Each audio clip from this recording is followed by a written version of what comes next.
ជប់ស្នេហ៍បាត់ដំបងភ្នំពេញពេលដួងពូពេញដោយទឹកចិត្តស្នេហារថយន្តបលលឿនលយនាំយកកាដូសែនគប់ចិត្តសម្រាប់ទុកជូនដល់ស្រីកំពូលម្ចាស់ស្នេហាវ័យមិនទូចចិត្តតែធ្លាប់ចិត្តផងជួបនួលអងទៅទូបាននៅភាពតងតើយបានជូនកាដូនាពេលចុងក្រោយពេលដួងបងញោមញោមបងសឹកអោយបងឈប់ចាំស្រីទៀតបានចិត្តខែប្រៃជាឆ្ងាយក៏លាញ់អាណិតធ្លាប់មានអត់ទៅណាទៅបាត់ដំបងធ្វើវិញជាមួយនៃស្រុកលេឡំលៀងរួបមានដំណក់គេកាន់ដៃបញ្ជាក់ថាផាត់លៀក៏ល្វីទៀតនៅក្នុងបេះដូងដែលជ្រុលផងក៏ពុំមុតគោពីការបែបហែងតែជាអាវុធមុខស្រួលក៏ហាឲ្យបងស៊ូនតយមិននឹកស្មាហើយដួងបងជប់មួយ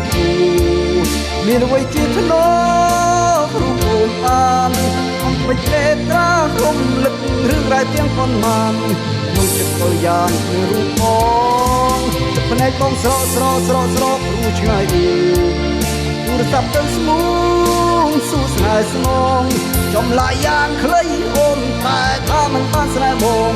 ពីទុកពីចិត្តបងអារូ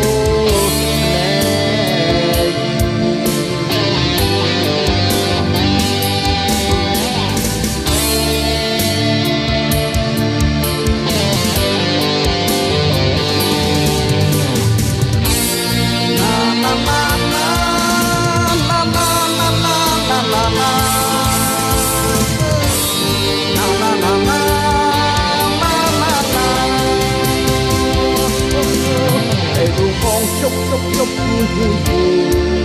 មានអ្វីជាស្នូរូបអូនបានអត់មិនទេត្រារំលឹករឿងរ៉ាវទាំងប៉ុន្មានក្នុងចិត្តក៏យ៉ាងជារូបបងភ្នែកបងស្រកព្រោះឆ្ងាយទូរស័ព្ទទៅស្ងួនសួរស្នេហ៍ស្នងតម្លៃយ៉ាងខ្លីអូនតែថាមិនបានស្នេហ៍បងពីរូបភាពចិត្តបងអារូទឹកភ្នែកនៅពេលនោះស្ដីពីវាសនាតាមអត់ក្នុងមួយចិត្តនៅស្ទត់តែឈឺប៉ុណ្ណោះអូ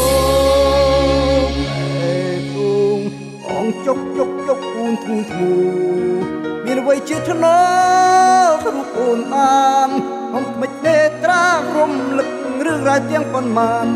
លងចិត្តកលយ៉ាងគឺរូបបងនៃបងស្រកព្រោះឆ្ងាយអូន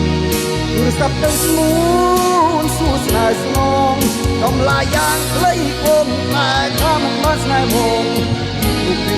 ចិត្តបងអាទូទឹកណែអូគ្រៀប